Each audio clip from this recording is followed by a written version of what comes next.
Kabut tebal menggantung di udara, menyelimuti jalanan sempit yang membelah hutan pegunungan. Hanya suara mesin motor yang memecah kesunyian. Rio memperlambat laju kendaraannya. Matanya terus mengawasi jalanan yang samar di depan. Pepohonan menjulang di kedua sisi. Batang-batangnya yang kurus tampak seperti tangan-tangan kurus yang siap mencengkeram. Udara dingin merayap ke dalam jaketnya, membuat tubuhnya sedikit menggigil.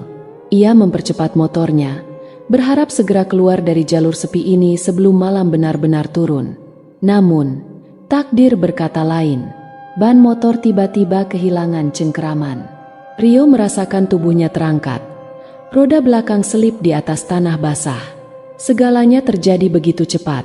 Suara gesekan, hantaman keras, dan kemudian kegelapan. Saat membuka mata, rasa nyeri menjalar ke seluruh tubuhnya. Pandangannya kabur, tapi ia tahu ia tidak lagi berada di jalanan. Rio berusaha bangkit, namun kakinya terasa berat. Saat melihat ke bawah, ia tercekat. Kakinya terjepit di antara akar-akar pohon besar. Motor miliknya tergeletak tak jauh darinya. Darah mengalir dari luka di pelipisnya. Ia mencoba menarik napas dalam-dalam, berusaha menenangkan diri. Tapi semakin ia sadar, semakin jelas betapa terperangkapnya ia di tempat ini. Tak ada suara kendaraan lain, tak ada tanda-tanda manusia. Hanya desir angin dan gemerisik dedaunan yang terdengar dari kejauhan. Rio berteriak meminta tolong. Suaranya menggema di antara batang-batang pohon. Ia menutup mata sejenak, mencoba menahan kepanikan. Lalu, dari balik pepohonan, terdengar langkah pelan. Rio menoleh dengan napas tersengal, berharap melihat seseorang yang bisa membantunya. Dan di sanalah dia, sesosok wanita tua berdiri di antara bayang-bayang. Matanya redup menatapnya tanpa ekspresi. Wanita tua itu berdiri diam di antara kabut. Matanya yang cekung mengawasi Rio tanpa ekspresi. Pakaian lusuh yang membalut tubuhnya tampak menyatu dengan kegelapan hutan. Rio menelan sakitnya dan mencoba berbicara. "Tolong, saya terjatuh." Wanita itu tidak segera merespons. Ia hanya menundukkan kepala sedikit, seakan menilai keadaan Rio. Hening yang panjang membuat dada Rio terasa semakin sesak.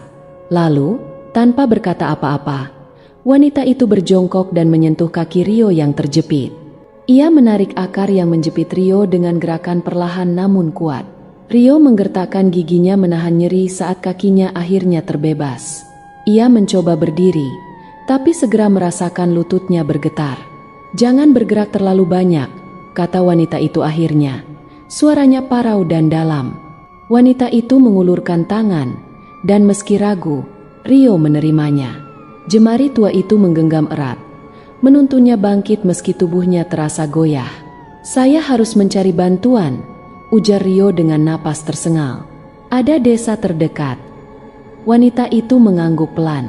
"Ikut aku." Dengan langkah tertatih, ia mengikuti wanita itu, memasuki hutan yang lebih gelap. Semakin jauh mereka melangkah, semakin pekat kabut yang menyelimuti. Pepohonan menjulang tinggi, menciptakan lorong sempit yang seolah tidak berujung. Suara malam terdengar aneh, bukan suara jangkrik atau binatang malam, melainkan bisikan lirih yang datang dari arah yang tidak jelas. Setelah apa yang terasa seperti perjalanan tanpa akhir, mereka tiba di sebuah jalan setapak berbatu. Di ujungnya, samar-samar terlihat cahaya redup berkelap-kelip di balik pepohonan. Ketika mereka semakin dekat, kabut mulai menyingkapkan pemandangan desa kecil yang tersembunyi di balik gunung. Rumah-rumah kayu berdiri berjajar di bawah cahaya obor yang temaram. Tidak ada listrik. Tidak ada suara kendaraan, hanya keheningan yang terasa terlalu mencekam untuk sebuah tempat yang dihuni manusia. Rio merasakan sesuatu yang tidak beres, tapi tubuhnya terlalu lemah untuk berpikir lebih jauh. Wanita itu berhenti di depan sebuah rumah dengan pintu kayu tua yang sedikit terbuka. "Masuklah, istirahat." Rio melangkah masuk dengan sisa tenaganya, tanpa menyadari bahwa tempat ini akan menjadi awal dari mimpi buruk yang tidak pernah ia bayangkan. Langkah Rio terhuyung saat memasuki rumah kayu itu. Aroma kayu basah bercampur dengan sesuatu yang asing menusuk hidungnya. Ruangan itu diterangi cahaya lampu minyak yang redup, Bayangannya menari di dinding seperti sosok-sosok yang mengintai. Wanita tua itu menunjuk sebuah dipan kayu di sudut ruangan. "Duduklah, aku akan mengobatimu." Rio menurut. Rasa nyeri di tubuhnya semakin terasa setelah perjalanan panjang tadi. Ia memandangi ruangan itu. Sederhana, hanya ada sebuah meja tua, kursi kayu, dan rak dengan beberapa mangkuk tanah liat berisi ramuan yang tak ia kenali. Tak lama, wanita itu kembali membawa mangkuk berisi cairan kehitaman yang beraroma tajam. Tanpa berkata apa-apa, ia hanya beranjak dari tempatnya dan membuka pintu rumah.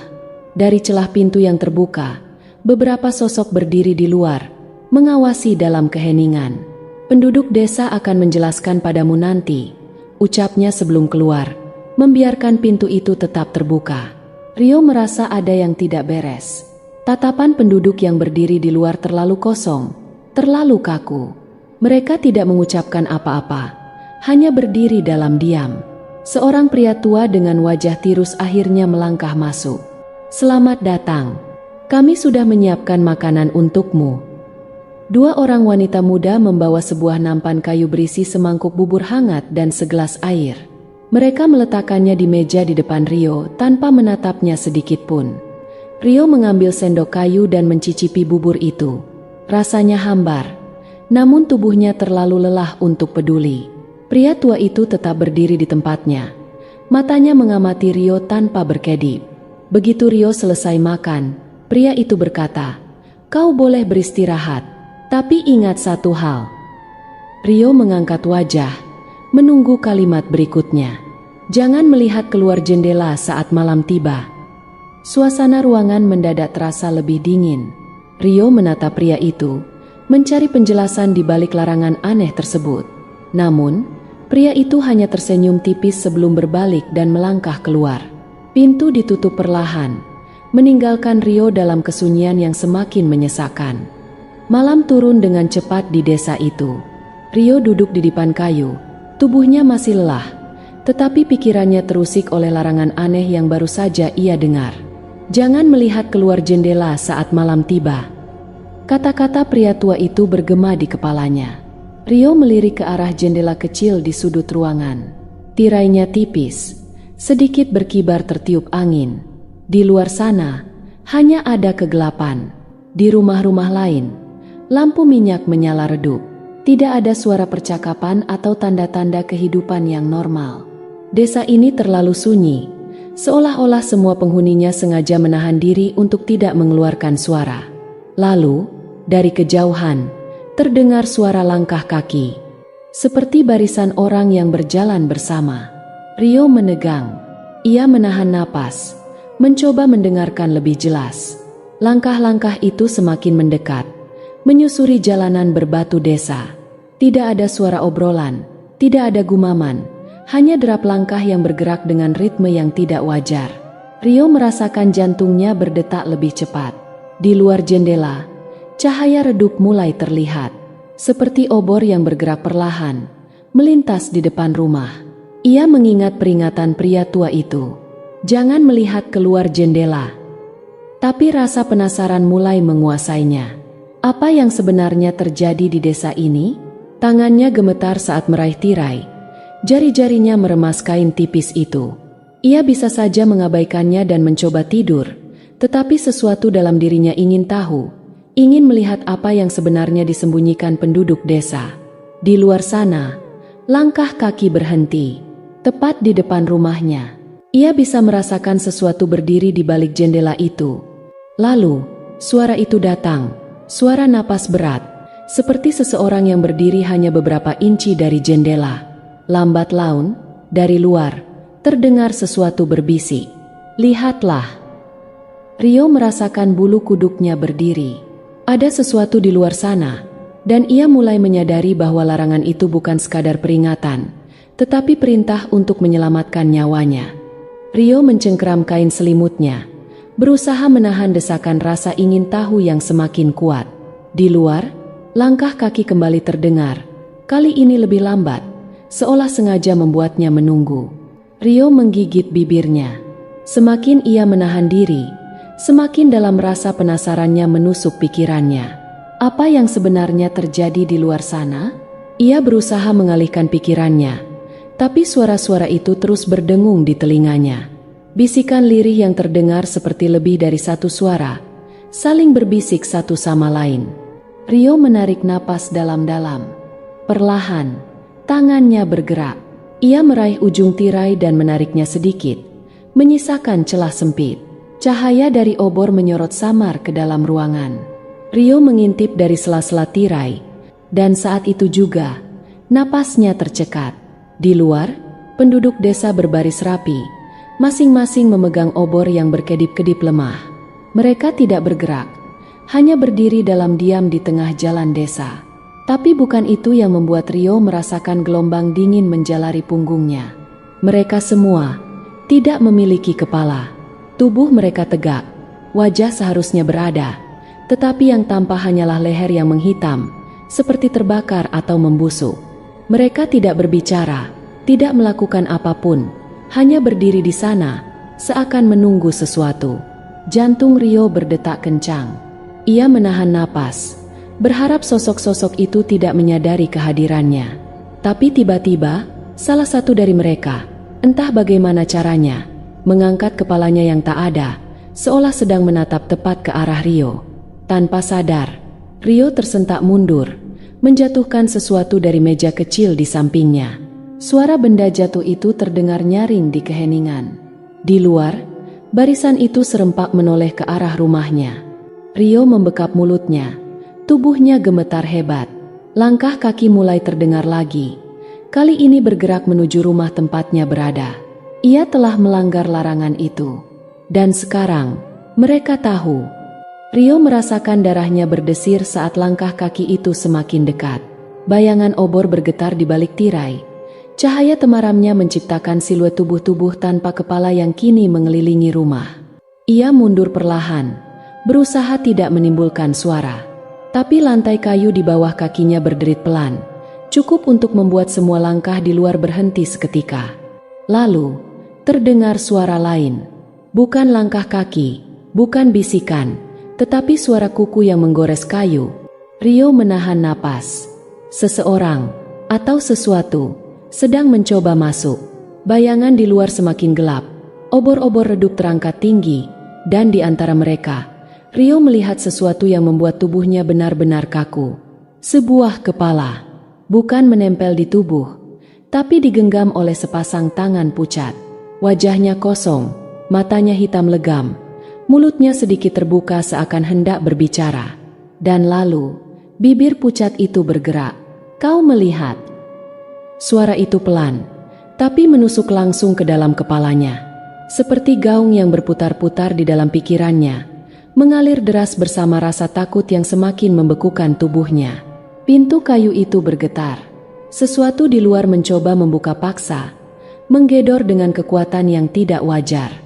Rio tersentak dan segera berlari ke sudut ruangan, mencari apa saja yang bisa digunakannya sebagai senjata. Tapi sebelum ia sempat berpikir lebih jauh, sesuatu menghantam jendela. Rio menoleh cepat. Salah satu tubuh tanpa kepala itu berdiri tepat di luar. Tangannya menempel di kaca. Dari lehernya yang menghitam, sesuatu menjulur keluar. Dan saat itu juga, dari luar, terdengar suara lirih, menyerupai bisikan puluhan orang yang berbicara bersamaan. "Jadilah bagian dari kami." Rio merasa tenggorokannya kering. Ia harus keluar dari sini. Rio tahu ia tidak bisa tinggal lebih lama. Jika tetap di sini, ia akan menjadi bagian dari mimpi buruk ini. Pintu mulai retak, jendela bergetar, dan suara-suara dari luar semakin dekat. Tubuh-tubuh tanpa kepala itu tidak berbicara dengan mulut, tetapi suaranya ada di mana-mana, bergema di kepalanya, menusuk pikirannya. "Jadilah bagian dari kami." Rio mundur ke sudut ruangan, mencari jalan keluar. Ia menoleh ke belakang. Ada sebuah lemari kayu besar di sisi ruangan. Dengan cepat, ia berlari ke arahnya dan menariknya menjauh dari dinding. Di belakangnya, ada pintu kecil, tersembunyi dan berdebu, seperti sudah lama tidak digunakan. Tanpa pikir panjang, Rio meraih pegangan pintu dan mendorongnya. Tapi sebelum ia bisa melangkah masuk, sesuatu dari belakang jendela bergerak cepat. Urat-urat panjang dari leher salah satu makhluk itu menempel di kaca, seolah merasakan keberadaannya. Rio segera menerobos masuk ke dalam pintu kecil itu. Ia menutupnya perlahan dan berlari dalam gelap, menuruni tangga sempit yang mengarah ke bawah rumah. Di bawah rumah, ia menemukan jalan kecil yang tertutup akar-akar pohon. Ini bukan ruang bawah tanah biasa. Ini seperti terowongan yang sudah lama ditinggalkan. Rio tidak punya pilihan lain. Ia merangkak masuk, melawan ketakutannya. Di belakangnya, terdengar suara pintu rumah akhirnya jebol. Makhluk-makhluk itu sudah masuk. Tanpa menoleh, Rio terus bergerak, menelusuri lorong gelap yang semakin menyempit. Napasnya tersengal, tubuhnya gemetar. Tapi ia tidak boleh berhenti. Terowongan itu berakhir di sebuah celah kecil yang mengarah keluar desa. Rio bisa melihat cahaya remang dari bulan yang tertutup kabut. Ia bergegas keluar, mendapati dirinya berada di tepi hutan, jauh dari rumah-rumah desa. Namun, sebelum ia bisa merasa lega, suara langkah kaki tanpa suara terdengar dari kejauhan. Mereka tahu ia kabur, dan mereka sedang mengejarnya. Rio berlari secepat yang ia bisa, menerobos dedaunan lebat dan ranting-ranting yang mencakar kulitnya. Di belakangnya, suara langkah kaki mengejarnya, cepat, tanpa suara, seperti bayangan yang meluncur di kegelapan. Ia menoleh sekilas. Sosok-sosok tanpa kepala itu bergerak lincah di antara pepohonan. Tubuh mereka tidak seharusnya bisa secepat itu. Tangan-tangan mereka terjulur ke depan, seakan ingin meraih tubuhnya. Rio menahan teriakannya dan terus berlari. Kabut semakin tebal. Jalan setapak di depannya samar-samar terlihat. Tapi ia tidak punya pilihan selain terus mengikuti jalurnya. Dedaunan basah menampar wajahnya. Akar-akar mencuat dari tanah, nyaris membuatnya tersandung beberapa kali. Tapi suara langkah itu tidak menjauh, justru semakin dekat. Lalu, dari sudut matanya, ia melihat sesuatu bergerak di antara pepohonan. Salah satu dari mereka tidak berlari di tanah, melainkan merayap di atas cabang pohon seperti laba-laba. Tubuhnya meluncur tanpa suara, leher hitamnya berdenyut, urat-uratnya menjulur seperti tentakel yang mencari mangsa. Rio tersentak dan berlari lebih kencang. Ia tidak bisa terus seperti ini. Ia harus menemukan tempat untuk bersembunyi, atau lebih baik lagi, jalan keluar dari hutan ini. Di kejauhan, samar-samar, ia melihat sesuatu, bangunan tua yang tertutup lumut. Rio tidak tahu kenapa, tetapi instingnya mengatakan bahwa ia harus ke sana. Tanpa ragu, ia mengubah arah dan berlari menuju bangunan itu. Langkah kakinya semakin cepat, sementara suara pengejaran di belakangnya semakin intens. Ketika ia hampir sampai, sesuatu menyentuh pundaknya. Rio menjerit dan meronta, berhasil melepaskan diri sebelum jemari makhluk itu mencengkeram lebih erat. Ia melompat ke dalam kuil. Pintu kayunya terbuka lebar, seolah menunggunya masuk. Begitu ia melewati ambang pintu, udara di dalam terasa berbeda. Suara langkah kaki di luar tiba-tiba berhenti. Rio tersungkur di lantai batu yang dingin, dadanya naik turun, berusaha mengatur napas. Ia mengangkat wajahnya, menatap ke dalam kegelapan kuil. Lalu, ia melihat sesuatu di dinding, ukiran-ukiran aneh yang tak pernah ia lihat sebelumnya. Dan saat ia mendekat, ia sadar, kuil ini bukan tempat perlindungan. Ini adalah asal dari semua kengerian yang baru saja ia alami. Rio menatap ukiran-ukiran di dinding kuil dengan napas tersengal. Goresan-goresan kasar itu menggambarkan sosok-sosok tanpa kepala, berdiri melingkar di sekitar seorang pria yang berlutut di tengah. Di atasnya, ada figur lain yang lebih besar, dengan kepala terangkat tinggi di tangannya, seakan sedang mempersembahkan sesuatu. Jantung Rio berdegup kencang. Ia melangkah lebih dekat. Jemarinya menyentuh permukaan batu yang dingin dan lembab. Lalu, matanya menangkap sesuatu di bawah ukiran itu, serangkaian simbol yang samar, tapi beberapa hurufnya masih bisa terbaca. Tumbal untuk keabadian. Rio mundur selangkah. Rasa takutnya semakin menjadi. Ia menoleh ke sekeliling kuil yang semakin terasa pengap. Lantai batu dipenuhi retakan, dan di sudut ruangan, ia melihat sesuatu yang membuat perutnya mual. Tumpukan tengkorak dan kerangka manusia yang sebagian sudah tertutup debu. Beberapa masih mengenakan pakaian yang sudah lapuk, tetapi ada satu hal yang membuatnya merinding. Tidak satu pun dari tengkorak itu memiliki rahang atas. Leher mereka tampak terpotong dengan bersih. Rio menelan ketakutannya. Desa itu bukan hanya tempat tinggal biasa. Ini adalah tempat ritual, tempat di mana orang-orang dijadikan tumbal. Dan ia adalah korban berikutnya. Tiba-tiba, udara di dalam kuil berubah. Suara berbisik mulai terdengar dari balik dinding. Semakin lama semakin jelas. Dia sudah di sini. Dia akan menjadi bagian dari kita. Rio menoleh panik. Bayangan hitam merayap di sudut ruangan, membentuk siluet tubuh-tubuh tanpa kepala yang kini berdiri diam di ambang pintu kuil. Rio merasa ada yang tidak beres. Ia menoleh kembali ke ukiran di dinding dan baru menyadari satu detail mengerikan. Di gambar terakhir, pria yang berlutut tadi tidak sedang menunggu eksekusi. Ia sendiri yang memotong kepalanya. Dan di atasnya, sosok besar yang memegang kepala itu memiliki wajah yang sama dengannya. Rio terhuyung mundur. Ini bukan kebetulan. Ia bukan sekadar korban. Ia adalah bagian dari siklus ini. Rio merasakan tubuhnya melemah. Udara di dalam kuil semakin berat. Di ambang pintu, sosok-sosok tanpa kepala masih berdiri diam. Ia menoleh kembali ke ukiran di dinding, melihat gambarnya sendiri terpahat sebagai bagian dari ritual. Kengerian semakin menusuk pikirannya. Ini sudah terjadi sebelumnya. Ia bukan korban pertama. Dan jika ia tidak melakukan sesuatu, ia juga tidak akan menjadi yang terakhir. Tapi bagaimana cara menghentikannya? Ia berpikir keras. Jika ritual ini sudah berlangsung selama bertahun-tahun, pasti ada satu titik di mana semuanya bisa diputus. Sesuatu yang bisa menghancurkan siklus ini. Lalu, ia menyadari sesuatu. Di tengah ruangan, ada altar batu yang penuh noda hitam kering, darah yang sudah lama mengering. Dan di atasnya, tergeletak sebilah belati kuno, bilahnya berkarat tetapi masih tajam. Rio menggenggamnya dengan tangan gemetar. Ia tahu apa yang harus dilakukan. Langkah-langkah tanpa suara mulai mendekat. Makhluk-makhluk itu mulai bergerak masuk ke dalam kuil, mengitari Rio dengan posisi yang sama seperti dalam ukiran di dinding. Di antara mereka, sosok yang memegang kepala muncul dari kegelapan.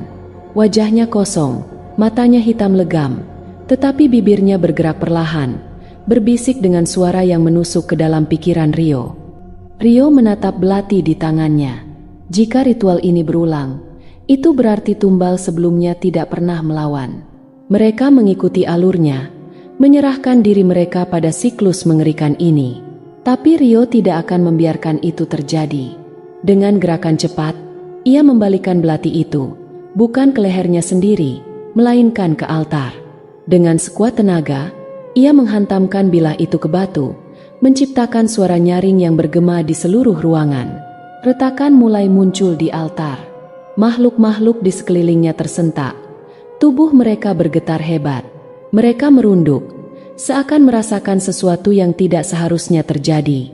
Rio tidak berhenti. Ia mengayunkan belati itu lagi dan lagi, menghancurkan altar dengan seluruh tenaganya.